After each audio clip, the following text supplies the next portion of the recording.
Trump হামলা করলে পাল্টা জবাবের হুঁশিয়ারি ইরানের। মধ্যপ্রাচ্যের ঘাঁটি থেকে কিছু সেনা সরাল যুক্তরাষ্ট্র। ওয়াশিংটন, দুবাই, দোহা, ১৪ জানুয়ারি রয়টার্স। একজন জ্যেষ্ঠ ইরানি কর্মকর্তা জানিয়েছেন, ওয়াশিংটন হামলা চালালে যুক্তরাষ্ট্রের সামরিক ঘাঁটিগুলোতে আঘাত হানবে তেহরান। এই সতর্কবার্তা প্রতিবেশী দেশগুলোকে দেওয়া হয়েছে। এরপরই মধ্যপ্রাচ্যের বিভিন্ন ঘাঁটি থেকে কিছু কর্মী সরিয়ে নেওয়ার সিদ্ধান্ত নিয়েছে যুক্তরাষ্ট্র। বুধবার এমনটাই জানিয়েছেন এক মার্কিন কর্মকর্তা। ইসলামী প্রজাতন্ত্র ইরান ইতিহাসের সবচেয়ে ভয়াবহ অভ্যন্তরীণ অস্থিরতার মুখে পড়েছে। এই পরিস্থিতিতে সরকার বিরোধী বিক্ষোভকারীদের পক্ষে হস্তক্ষেপের হুমকি দিয়ে চলা মার্কিন প্রেসিডেন্ট ডোনাল্ড ট্রাম্পকে নিবৃত্ত করতেই তেহরানের এই কূটনৈতিক ও সামরিক সতর্কতা। রয়টার্সের গালফ কারেন্টস নিউজলেটারে অঞ্চলটির ভূ-রাজনীতি, জ্বালানি ও অর্থনীতি সংক্রান্ত সর্বশেষ তথ্য তুলে ধরা হয়। যুক্তরাষ্ট্রের অনুরোধে বৃহস্পতিবার ইরান পরিস্থিতি নিয়ে জাতিসংঘ নিরাপত্তা পরিষদের বৈঠক হবার কথা রয়েছে। নাম প্রকাশে অনিচ্ছুক এক মার্কিন কর্মকর্তা বলেন, আঞ্চলিক উত্তেজনা বাড়ায় সতর্কতামূলক ব্যবস্থা হিসেবে মধ্যপ্রাচ্যের গুরুত্বপূর্ণ কয়েকটি ঘাঁটি থেকে কিছু মার্কিন কর্মী প্রত্যাহার করা হচ্ছে। এক পশ্চিমা মার্কিন সামরিক কর্মকর্তা বুধবার রয়টার্সকে বলেন, সব ইঙ্গিতই বলছে যুক্তরাষ্ট্রের হামলা আসন্ন। তবে এই প্রশাসন এমনভাবেই আচরণ করে যাতে সবাই চাপে থাকে। অনিশ্চয়তা তাদের কৌশলেরই অংশ। তবে হোয়াইট হাউসের ট্রাম্প ইঙ্গিত দেন তিনি আপাতত পরিস্থিতি পর্যবেক্ষণের নীতিতে রয়েছেন। সাংবাদিকদের ট্রাম্প বলেন, ইরানে বিক্ষোভ দমনে সরকারের অভিযানে হত্যাকাণ্ড কমে এসেছে বলে তথ্য পেয়েছেন। তার বিশ্বাস, এই মুহূর্তে গণহারে ফাঁসি কার্যকরের কোনো পরিকল্পনা নেই। কারা তাকে এই তথ্য দিয়েছেন জানতে চাইলে ট্রাম্প বলেন, তারা অন্য পক্ষের অত্যন্ত গুরুত্বপূর্ণ সূত্র। সম্ভাব্য মার্কিন সামরিক অভিযানের সম্ভাবনাও নাকচ করেননি তিনি। বলেন, আমরা দেখব প্রক্রিয়াটা কোন দিকে যায়, এবং যোগ করেন, ইরানের পক্ষ থেকে তার প্রশাসন একটি খুব ভালো বিবৃতি পেয়েছে। বুধবার ইরানের পররাষ্ট্রমন্ত্রী আব্বাস আরাকচি বলেন, সরকার বিরোধী বিক্ষোভকারীদের ফাঁসি দেওয়ার কোনো পরিকল্পনা নেই। ফক্স নিউজের special report with Bret Baier অনুষ্ঠানে তিনি বলেন, ফাঁসি দেওয়ার কোনো পরিকল্পনা নেই, ফাঁসি একেবারেই প্রশ্নের বাইরে। দুজন ইউরোপীয় কর্মকর্তা জানান, আগামী ২৪ ঘণ্টার মধ্যেই যুক্তরাষ্ট্র সামরিক হস্তক্ষেপ করতে পারে। এক ইসরায়েলি কর্মকর্তাও বলেন, ট্রাম্প হস্তক্ষেপের সিদ্ধান্ত নিয়েছেন বলে মনে হয়, যদিও সময় ও পরিসর এখনও স্পষ্ট নয়। কাতার জানিয়েছে, মধ্যপ্রাচ্যের সবচেয়ে বড় মার্কিন ঘাঁটি আল উদেইদ এয়ারবেস থেকে কিছু সেনা ও কর্মী প্রত্যাহার করা হচ্ছে এই বর্তমান আঞ্চলিক উত্তেজনার কারণেই। ৩ কূটনীতিক জানান, কিছু কর্মীকে ঘাঁটি ছাড়তে বলা হয়েছে। তবে গত বছর ইরানি মিসাইল হামলার আগে যেভাবে বিপুল সংখ্যক সেনাকে স্টেডিয়াম ও শপিং মলে সরানো হয়েছিল, এবার তেমন কোনো দৃশ্য দেখা যায়নি। ব্রিটেনও প্রভাব্য মার্কিন হামলার আগে কাতারের একটি বিমান ঘাঁটি থেকে কিছু কর্মী সরিয়ে নিচ্ছে বলে দ্য আই পেপার পত্রিকা জানিয়েছে। ব্রিটিশ প্রতিরক্ষা মন্ত্রক এই বিষয়ে তাৎক্ষণিক কোনো মন্তব্য করেনি। ট্রাম্প একাধিকবার ইরানের বিক্ষোভকারীদের সমর্থনে হস্তক্ষেপের হুমকি দিয়েছেন। ইরানে ধর্মীয় শাসনের বিরুদ্ধে চলমান আন্দোলন দমনে অভিযানে হাজার হাজার মানুষ নিহত হয়েছেন বলে বিভিন্ন প্রতিবেদনে বলা হয়েছে। ইরান ও পশ্চিমা দেশগুলো উভয়ই বলছে, গত ২ সপ্তাহ আগে ভয়াবহ অর্থনৈতিক পরিস্থিতির প্রতিবাদ থেকে শুরু হওয়া এই আন্দোলন দ্রুত সহিংস রূপ নেয় এবং ১৯৭৯ সালের ইসলামী বিপ্লবের পর এটি সবচেয়ে রক্তক্ষয়ী অস্থিরতা। এক ইরানি কর্মকর্তা জানিয়েছেন, নিহতের সংখ্যা ২,০০০ ছাড়িয়েছে।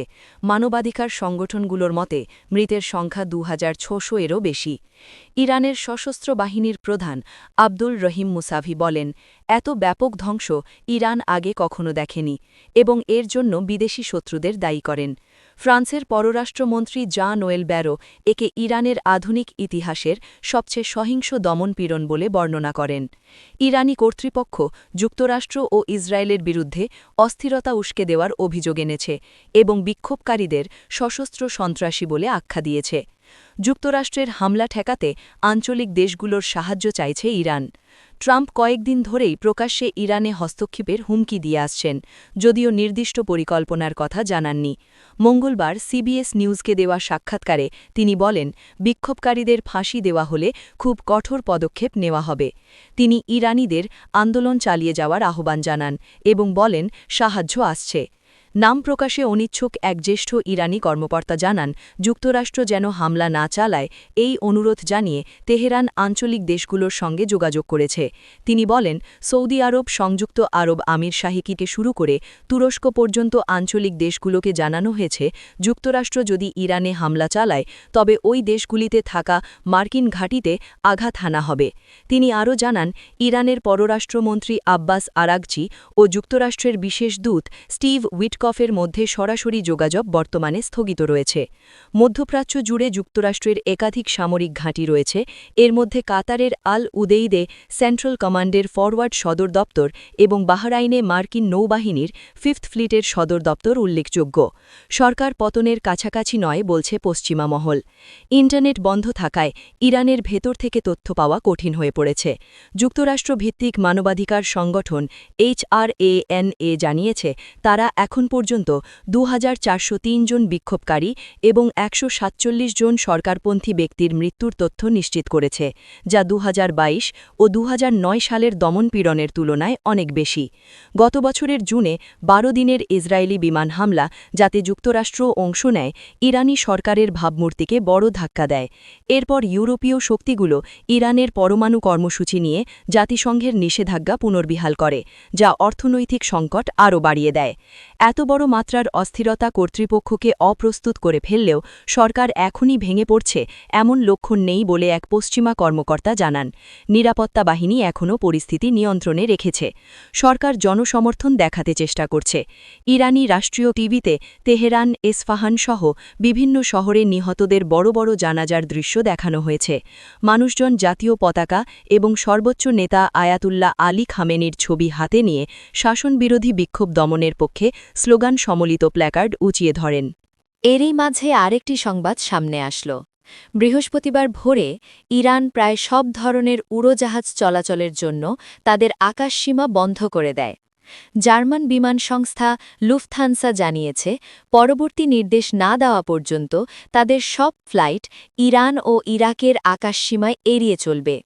লুফথানসা গ্রুপের অধীনে থাকা Austrian Airlines, Brussels Airlines, Discover Airlines, Eurowings, Swiss এবং আইটিএ এয়ারওয়েজ এক বিবৃতিতে জানায় কিছু ফ্লাইট বাতিলও হতে পারে। ইরানের উপর যুক্তরাষ্ট্রের আসন্ন সামরিক হামলার জোরালো ইঙ্গিতের বিপরীতে মার্কিন প্রেসিডেন্ট ডোনাল্ড ট্রাম্প বলেন, তাকে জানানো হয়েছে যে ইরানে হত্যাকাণ্ড বন্ধ হচ্ছে। তিনি আরও বলেন, কোনো মৃত্যুদণ্ড কার্যকরের পরিকল্পনা নেই, একক বা একাধিক ফাঁসি দেওয়ারও কোনো পরিকল্পনা নেই, এমনটাই আমাকে নির্ভরযোগ্য সূত্রে জানানো হয়েছে।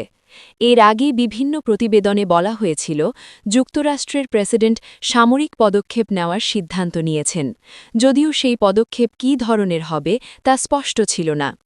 বুধবার রাতে ট্রাম্প বলেন, আমরা দেখব প্রক্রিয়াটা কোন দিকে যায়। তিনি আরও যোগ করেন, পরিস্থিতি সম্পর্কে অবগত ব্যক্তিদের কাছ থেকে তিনি খুব ভালো একটি বিবৃতি পেয়েছেন। ইরানের পররাষ্ট্রমন্ত্রী আব্বাস আরাগচ্ছি ফক্স নিউজকে বলেন, সরকার বিরোধী বিক্ষোভের প্রতিশোধ হিসেবে কাউকে ফাঁসি দেওয়ার কোনো পরিকল্পনা ইরানের নেই। তিনি বলেন, ফাঁসি দেওয়ার প্রশ্নই ওঠে না।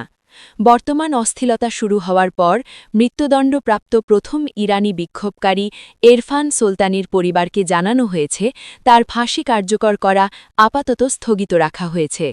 সতর্কতামূলক ব্যবস্থা হিসেবে মধ্যপ্রাচ্যের বিভিন্ন স্থাপনা থেকে যুক্তরাষ্ট্র ও যুক্তরাজ্যের কিছু কর্মীকে সরিয়ে নেওয়া হয়েছে।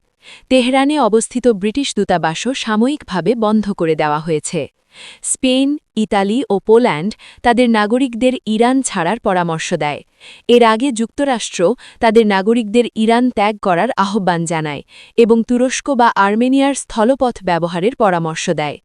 আরাগচ্ছি দাবি করেন, পরিস্থিতি সম্পূর্ণ নিয়ন্ত্রণে রয়েছে এবং যুক্তরাষ্ট্রকে দূতাবাস পথে এগোনোর আহ্বান জানান। তিনি বলেন, এখন পরিস্থিতি শান্ত, সবকিছু আমাদের নিয়ন্ত্রণে রয়েছে, আশা করি বিচক্ষণতা জয়ী হবে এবং আমরা এমন কোনো উচ্চ উত্তেজনার পরিস্থিতিতে যাব না যা সবার জন্য ভয়াবহ হতে পারে।